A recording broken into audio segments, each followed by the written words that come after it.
Hey everyone, this is smpratte, and I have some auctions ending this Sunday on eBay. You can check the link below in the description. And we're just going to go through and look at all of them in 4K. I have a nice mixture of Japanese and English cards to look at. So we're going to go ahead and get started here with this 1996 Japanese base set Bulbasaur. It really needs no introduction. This set is more than iconic at this point. And I just found a nice mixture of these. You can see this one's a PSA 9 grade. I remember actually pulling these ages ago. You can tell by the cert numbers. It's been a few years. So these were all, I think, from the same box. Next up is going to be the Charmander here, PSA 9. We also have a PSA 8 as well. I think this one probably got PSA 8 because of the centering. Yeah, it doesn't look like there's any whitening there, but you see that left-right centering? Probably a quick teaching moment for anybody new to the hobby. See how this border is thicker than this one? So that's off-centered left-right, and then here we go again. That one is thicker than this one, so it's off-centered on both front and back. So that's probably why I got that grade. And here you go. Here's this identical twin with the same exact centering issue. Again, that's why I got that PSA 8 grade. But this is probably a great example to show like what Pack Fresh can be. You can get a PSA 10, you can get PSA 9, but this is a Pack Fresh card, and it ended up getting PSA 8. Now we also have the Evolution. So if you want to evolve your starters, you have that choice in this auction block. So here's the Charmeleon PSA 8, the similar centering as well. Then you have the Wartortle PSA 8. And then we also have the Ivysaur PSA 9. So Bulbasaur is on that better centering. So we got the 9 grade when it evolves as well. And then we have Dratini, which this is actually a tough grade in English too. So we got a PSA 9 Dratini. Again, all these were pulled by me back in the day. And then next up, I have a Blaine's Arcanine. I actually have a good amount of these holos I need to go through in storage. You can tell by the certs here when they were graded. This one was just front and center. I'm like, all right, it's your time, Arcanine. It's your time to shine. So here he is. Fun fact about this is actually the first card to have 120 attack. I don't think it's playable because I think it costs like 3 energies, but I remember noticing that back in the day. So there you go. Blaine's Arcanine, PSA 7. Not sure what I actually got a 7. I'll just give you a close-up here. Not sure what I'm looking at. Oh, is that a little indent maybe? Maybe that's what it is. I'm not sure. Yeah, that's got to be it because there's no whitening whatsoever. So there you go. Just trying to give you the best perspective here possible on this PSA 7 if you end up bidding on it. Now, the next one is really interesting. So this is a Bellossom information pack. And for a lot of people, they've probably never seen this card because it's only available in Japan. You only got it through this release right here, through that 2001 information pack. More specifically, this is one of the last old back releases. So if we go back to these Japanese base set cards, like this Dratini, they all have that old back design. However, in 2001, Japan transitioned to this new back design, which is the current one they use for like the modern cards and everything. So from 1996 to 2001, you had that old back design, and this is one of the later, if not one of the last releases with that old back design, similar like to Not Awake Pikachu and things like that.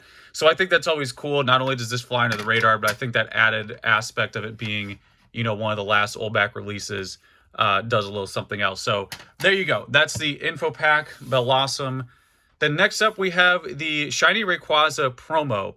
And yes, this is the Shiny Black Snake variant. You can see it right there. Normally, this is the typical green Rayquaza. This was from like the Emerald Break release. And what you had to do back then, I remember when this happened, 2015 on E4, you had to get like 3 redemption cards and then send them in, and you would get this promo in return. So it was a pretty cool time.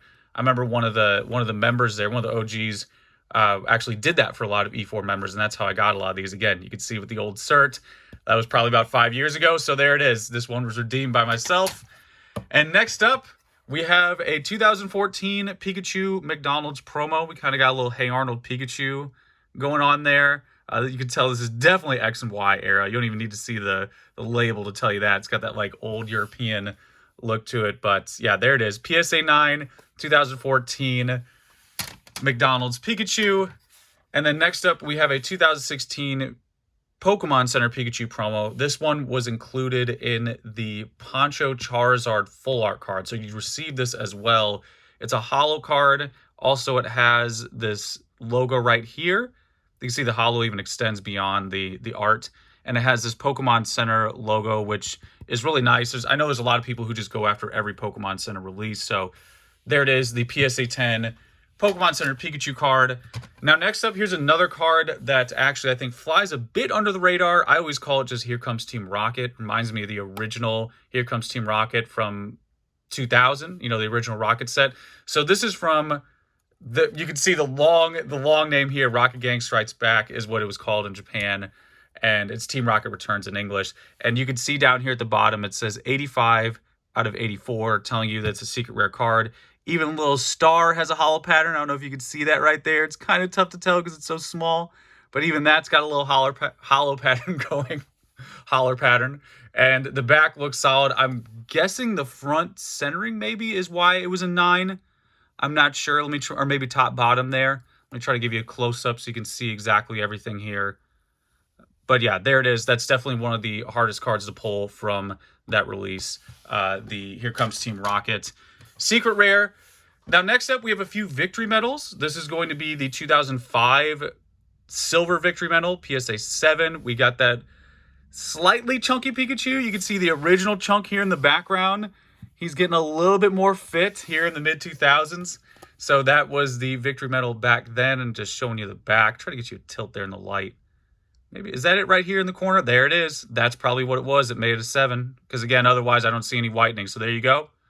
Again, just trying to get you the best view here of why it ended up getting a 7. And if you want a higher grade, don't worry. Here it is. This is the 2006 Silver Victory Medal with the same Pikachu doing his little cheeky wink there. And this one is PSA 9 condition. You can see the back looking pretty solid. Don't worry, that is dust. PSA cases will clean your house of all the dust.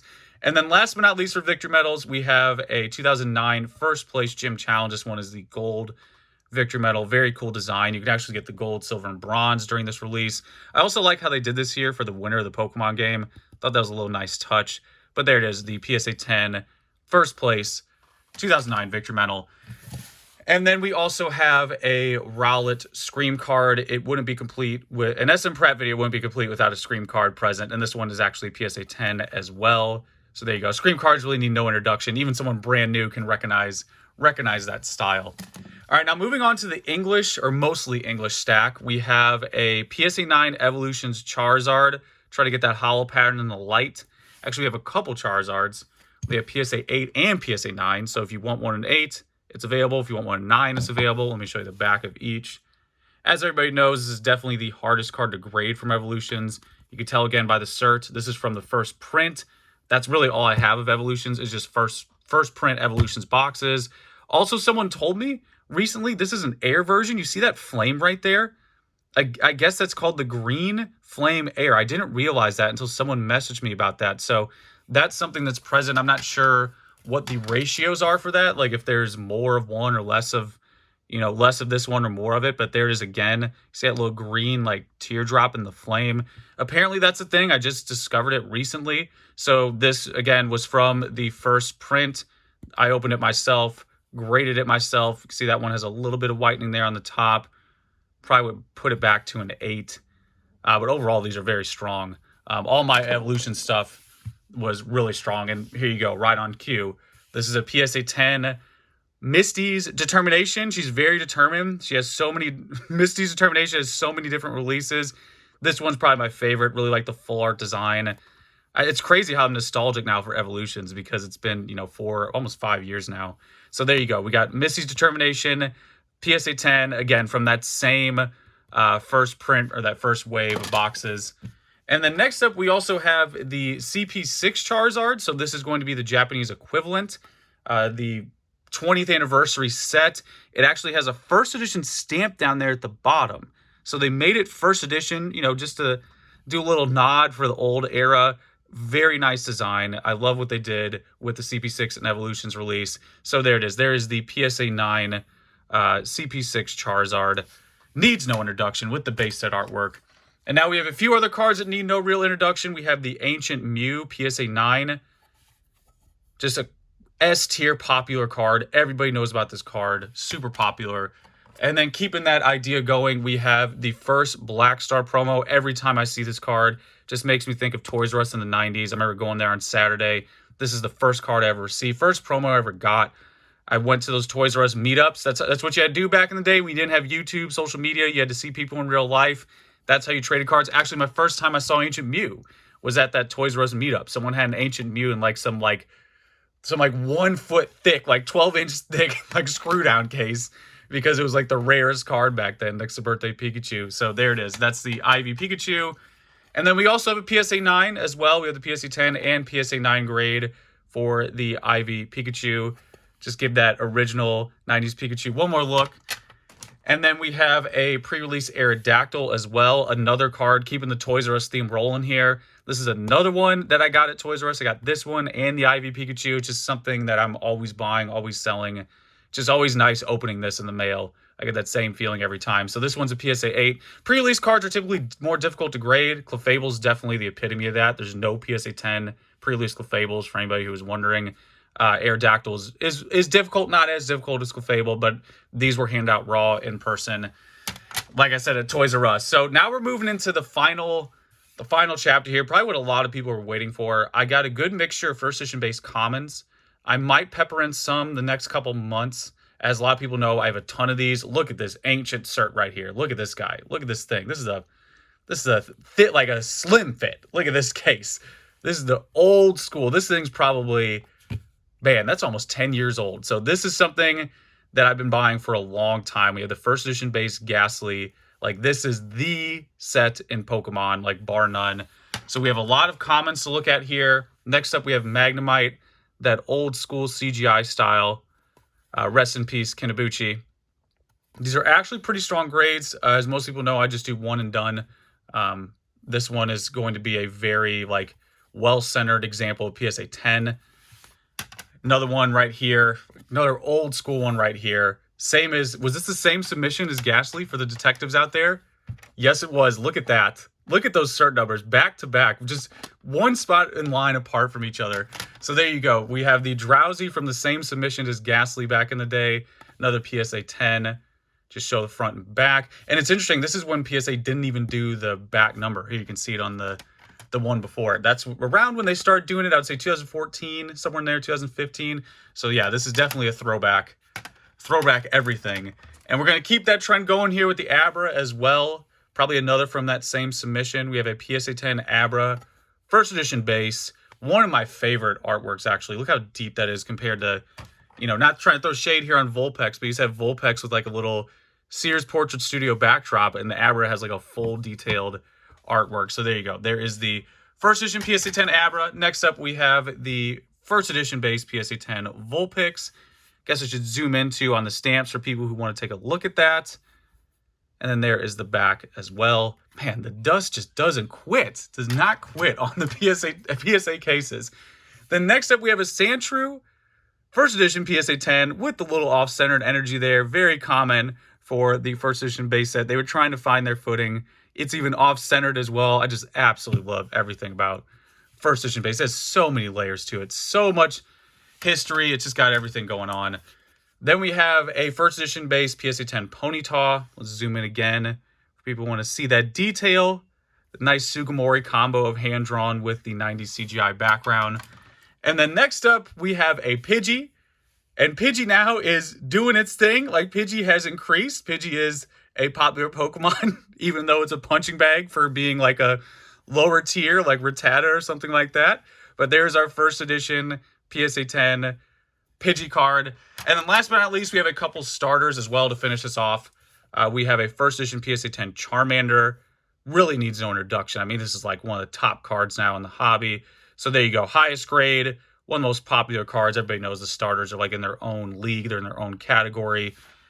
And then my favorite, we all know that I'm a Squirtle Blastoise guy. So there it is. We're going to finish it off with Squirtle. Squirtle will Bubble Beam Charmander any day. Blastoise will Hydro Pump Charizard any day of the week. So we're going to finish it off with the PSA 10 first edition base Squirtle. Get a little zoom in there.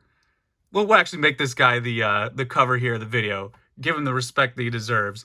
So there it is, guys. Those are the cards I have going in auction. Again, you can check the link below in the description, and they should be ending this Sunday. Hopefully I gave you just a good breakdown and, you know, nice little 4K view of everything. If you're interested, But there it is. I'm going to be rolling out auctions probably every other week now. I got a lot of consignment requests coming in, so so you can probably get used to this. I'll probably do it every other week or so. So yeah, again, hopefully you enjoy this content. And yeah, that's pretty much it. You know the deal and how I feel. Till next time, guys.